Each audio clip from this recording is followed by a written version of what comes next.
Good morning, students. Today we will discuss the next topic of our chapter Air and Water Pollution, the undesirable substance. बेटा हमने कल introduction पढ़ा था, pollution क्या होता है वो पढ़ा था. आज हमने बेटा कंटिन्यू करना है. सबसे पहले the undesirable substance that responsible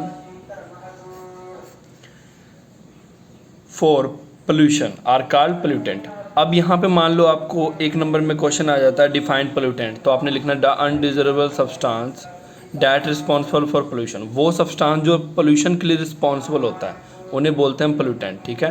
the pollutant में भी सॉलिड भी हो सकता है, ये लिक्विड भी हो सकता है और गैसेस इन नेचर भी हो सकता है, such as carbon dioxide, domestic और इंडस्ट्रियल सीवेज.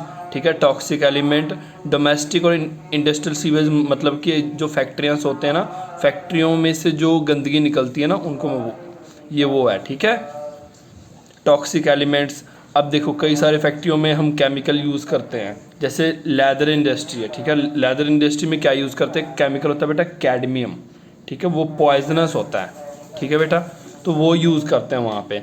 तो अगर वो यूज़ करते हैं तो अगर यूज़ करने के बाद वो बेटा सीधे ही उसे नदियों या नाले में छोड़ देते हैं. तो बट बेटा वो कितना ज़्यादा पॉइजनस होता है. ठीक है. क्योंकि वो ट्रीट नहीं किया होता है. ट्रीट मतलब क्या होता है, उसको साफ़ नहीं करते हैं और सीधा ही नदियों नालों में छोड़ देते हैं. तो वो जो जिस पानी में जाके मिलता है वो पानी भी क्या हो जाता है बच्चे, वो पानी भी टॉक्सिक हो जाता है. ठीक है. केमिकल्स हो गया. Substance that emit harmful radiations. कुछ सब्सटेंस होते हैं बेटा जो हार्मफुल रेडिएशन मतलब होता है एक तरह की एनर्जी होती है. ठीक है. रेडिएशन भी एक तरह की फॉर्म ऑफ एनर्जी होता है. ठीक है. नॉन बायोडिग्रेडेबल मटेरियल जो मतलब इसका मतलब अगर मैं इस बात की वर्ड का मतलब बताऊं तो इसका मतलब होता है बेटा वो सब्सटेंस जो कभी भी सैकड़ों सैकड़ों साल तक अगर उनको छोड़ दो ना तो वो ख़राब नहीं होंगे. ख़राब मतलब जैसे प्लास्टिक है, अगर आप उसको ज़मीन के अंदर डाल दोगे ना, 100 ईयर बाद आप उसे निकालोगे ना बच्चों, तो आप देखोगे कि 100 ईयर बाद भी वो वैसे के वैसे पड़े हैं. इनको बेटा जो प्लास्टिक बैग्स होते हैं ना इनको ख़त्म होने के लिए 1000 साल लगते हैं. 10,000 साल लग जाते हैं ख़त्म होने में. Which is discharge a result of प्रोटेरिया एंड डेवलपमेंट इंडस्ट्रियल एक्टिविटीज़. ठीक है. अब देखो नेक्स्ट हमने पढ़ना है the various kind of pollution can be study under the 3 major constitute of the environment. ठीक है बेटा. मतलब क्या है कि देखो शुरू में क्या हुआ, काफ़ी सारी फैक्ट्रियाँ लग गई. ठीक है. वो सभी मिलकर काफ़ी सारे काम करना शुरू कर दिया. बट वो क्या कर रहे थे, वो जो फैक्ट्रियाँ थी, वो जो इंडस्ट्रीज़ थी, वो किसी भी रूल्स को फॉलो नहीं करते थे. उसके बाद क्या हुआ, कुछ गवर्नमेंट ने कुछ मतलब कि बॉडीज़ बनाई. बॉडीज़ का मतलब ये होता है कि कुछ एजेंसीज़ बनाए जो उन कंपनियों पर ध्यान रखती है कि वो कितना ज़्यादा डिस्चार्ज पानी के अंदर छोड़ रहे हैं या कितना ज़्यादा पोल्यूशन क्रिएट कर रहे हैं. जैसे कि आपने देखा होगा अपने आसपास, घरों के आसपास कुछ फैक्ट्रियाँ जिनकी चिमनियाँ हैं, चिमनियों में से धुआं निकलता रहता है कंटिन्यूस. तो वो क्योंकि देखो गवर्नमेंट का गाइडलाइंस होता है कि कभी भी अगर कुछ भी अगर मतलब धुआं हो, चाहे वो मतलब कि जो चिमनियों से निकल रहा है, वाटर पोल्यूशन जो क्रिएट करने वाली चीज़ों हैं, उनको एटलीस्ट एक बार रिसाइकल करके ही चिमनियों से बाहर छोड़ना है, या तो क्या है वाटर सोर्स में छोड़ना है. ठीक है. We will mainly discuss the air and water pollution in this chapter since the constitute of bulk of the problem. ठीक है. और इस चैप्टर में हमने एयर और वाटर पोल्यूशन के रिगार्डिंग ही पढ़ना है. सबसे पहले क्या है एयर पोल्यूशन. ठीक है बेटा. एयर पोल्यूशन क्या होता है. Air is a mixture of many gases that is present in a fixed ratio. ठीक है.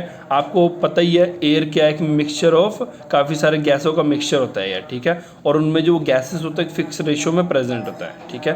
When the ratio disturb for any reason, याद रखना जब तक वो रेशो ठीक है तब तक तो कोई प्रॉब्लम क्रिएट नहीं करेगा. बट इन किसी भी केस करके वो रेशो क्या हो जाए, डिस्टर्ब हो जाए, the air sides to be polluted, तो ऐसे एयर को क्या बोलेंगे हम, polluted air.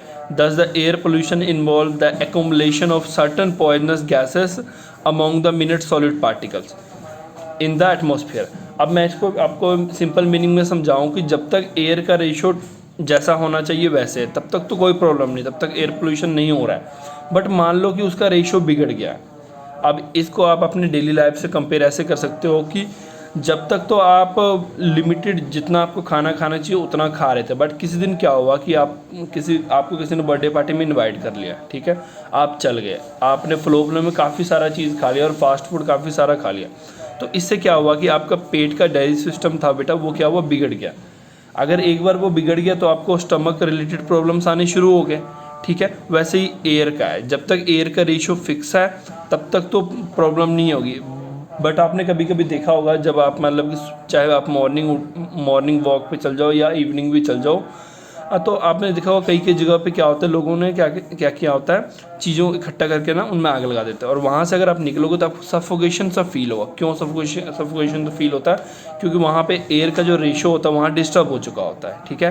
At the rate beyond the capacity of atmosphere despair and dispose of, ठीक है। और याद रखना इनकी एक कैपेसिटी होती है। अब ये नहीं होता कि थोड़ा सा भी रेशियो डिस्टर्ब हो तो एयर पोल्यूशन शुरू हो जाते हैं, इनकी भी थोड़ी कैपेसिटी होती है। बट सम टाइम क्या करते हैं, हम उस लिमिट को रीच कर जाते हैं। उस लिमिट को रीच करने का मतलब है कि हम काफ़ी ज़्यादा एयर पोल्यूशन करना शुरू कर देते हैं, जिससे क्या होता है, काफ़ी ज़्यादा हार्मफुल गैसेस हमारे इन्वायरमेंट में मतलब फैल जाते हैं, जिससे हमें काफ़ी ज़्यादा सांस लेने रिलेटेड प्रॉब्लम्स होने लग पड़ते हैं, ठीक है। Causes of air pollution could be natural और मैन मेड।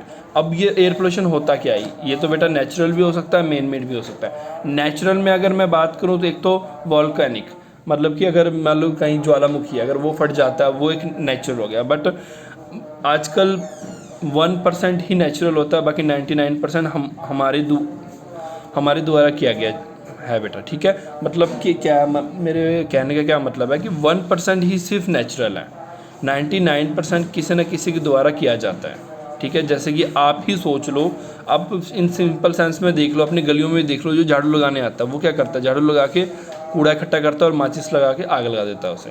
तो इससे वो क्या कर रहा है, वो पोल्यूशन क्रिएट कर रहा है, ठीक है। बट उसे क्या चाहिए, उस चीज़ को किसी मतलब किसी डब्बे में डालकर जहाँ डंप है वहाँ फेंक के आना चाहिए। बट वो अपना काम से बचने के लिए वो आग लगा के निकल जाता है, तो इससे वो कह रहे हैं एयर पोल्यूशन कर रहा है। इवन आप भी देख लो, आप भी समटाइम क्या करते हो, प्लास्टिक इकट्ठा करते हो और आग लगा देते हो, आप क्या कर रहे हो, एयर पोल्यूशन कर रहे हो, ठीक है। हमें ऐसा नहीं करना चाहिए, okay. Natural causes dust storm in a desert area, smoke from the forest, grass fires, pollen floating in the air, even the volcanic activity। अब इसमें देखो इन्होंने कुछ नेचुरल बताया हुआ है, एक तो वॉल्केनिक एक्टिविटी बताया गया, एक बोला है बेटा जंगलों में आग, एक होता है स्मोक फॉर्मेशन, ठीक है। तो ये सभी इन्होंने नेचुरल बताया हुआ है। They all contribute to the chemical and particulate the pollution of air. और ये सभी जो नेचुरल एक्टिविटी ये क्या करते हैं, उनके रेशियो, एयर के रेशियो को बिगाड़ते हैं और वहाँ पोल्यूशन क्रिएट करते हैं, ठीक है। Volcanic activity the probably the most lethal source of the natural air pollution. अगर हम वॉल्केनिक एक्टिविटी की बात करें, मतलब ज्वालामुखी फटना है, ये इसे हम सबसे बड़ा कंट्रीब्यूशन मानेंगे उसका। मतलब कि जब भी ज्वालामुखी फटता है बेटा, 2-3 महीने तक वहाँ का एयर जो होता है वो काफ़ी ज़्यादा पोल्यूटेड होता है, ठीक है। वहाँ का एयर काफ़ी ज़्यादा पोल्यूटेड हो चुका होता है 2-3 महीने तक, ठीक है। और वहाँ के एयर जो होते हैं वो काफ़ी ज़्यादा टॉक्सिक हो चुके हैं, और वहाँ के टॉक्सिक तो होते ही, साथ के साथ क्या होता है, ऐश, मतलब कि जो एयर में ऐश मिल चुका होता है। आप मानोगे नहीं, वहाँ पे अगर आप जाके खड़े हो जाओगे ना तो आप थोड़ी देर में आप सफ़ेद हो जाओगे, इतना ज़्यादा ऐश गिरता है ऊपर में से, ठीक है। Air pollution usually affect the human directly. अब ये एयर पोल्यूशन हमें सीधा ही इफेक्ट करता है, बिकॉज देखो ह्यूमंस को जिंदा रहने के लिए बेटा क्या चाहिए, ऑक्सीजन चाहिए। ऑक्सीजन आपको कहाँ से मिलेगा, सिलेंडर से तो नहीं मिलेगा ना, आपको मिलेगा इन्वायरमेंट में से। और अगर आप उसी इन्वायरमेंट में एयर पोल्यूशन कर रहे हो और उसी इन्वायरमेंट में अब रह रहे हो, तो आप खुद सोचो ना कि आप कितना अपने आप को बचा रहे हो। मतलब आजकल हम बेटा क्या कर रहे हैं कि हम अपने ही आप अपने लिए ही प्रॉब्लम क्रिएट कर रहे हो। अगर आप प्लास्टिक्स में आग लगाते हो, और मान लो हम करते क्या, घर के पास जाकर प्लास्टिक में आग लगा देते हैं और उसी के पास हम रहते हैं, तो आप क्या कर रहे हो, अपने लिए ही प्रॉब्लम क्रिएट कर रहे हो। आपके और आपके फैमिली मेम्बर्स ने ही वहाँ जाके सांस लेना, या तो अगर आपके वो हवा बेटा आपके घर की तरफ होगा तो क्या होगा, आपको ही प्रॉब्लम होगा, ठीक है। Air pollution usually effect the human directly causing the burning sensation in the eyes. अब समटाइम आपने देखा होगा जब ज़्यादा एयर पोल्यूशन होता है तो हमारे आँखों में जलन होता है, रेस्पिरेटरी, अब आपको सांस के रिलेटेड प्रॉब्लम्स हो जाते हैं। It has the long term effect on the natural feature such as the ozone layer.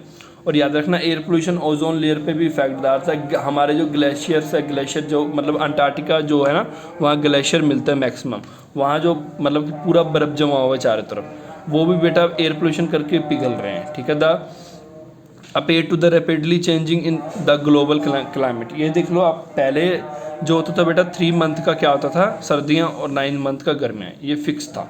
But अब देखो हौली हौली क्या हो रहा है, ये इनके बैलेंस बिगड़ रहे हैं, कभी गर्मियाँ ज़्यादा हो रही, कभी सर्दियाँ ज़्यादा हो रही है। इस बारी देख लो कितने दिनों तक गर्मियाँ शुरू ही नहीं हुई थी, और पिछली बार कितने दिनों तक सर्दियाँ ही नहीं शुरू हुई थी। ये प्रॉब्लम अब हौली हौली क्रिएट होना शुरू हो रहा है, और टाइम के साथ ये प्रॉब्लम बढ़ेगा, ठीक है। Which is approaching level inimical to the most terrestrial life form, ठीक है, मतलब ये काफ़ी ज़्यादा लाइफ फॉर्म को